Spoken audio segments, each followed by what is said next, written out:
படித்தான். மறந்துவிட்ட அண்ணனையே நினைத்தான். மறந்துவிட்ட அண்ணனையே நினைத்தான். மறு கணத்தினிலே மகிழ்ச்சியிலே திளைத்தான். மறு கணத்தினிலே மகிழ்ச்சியிலே திளைத்தான். பிள்ளையார் சுழி போட்டு செயலதுவும் தொடங்கு.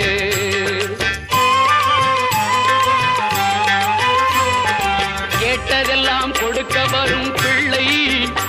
அவன் கீர்த்தி சொல்ல வார்த்தைகளே இல்லை. ஆட்டம் என்ன பாட்டும் என்ன அனைத்தும்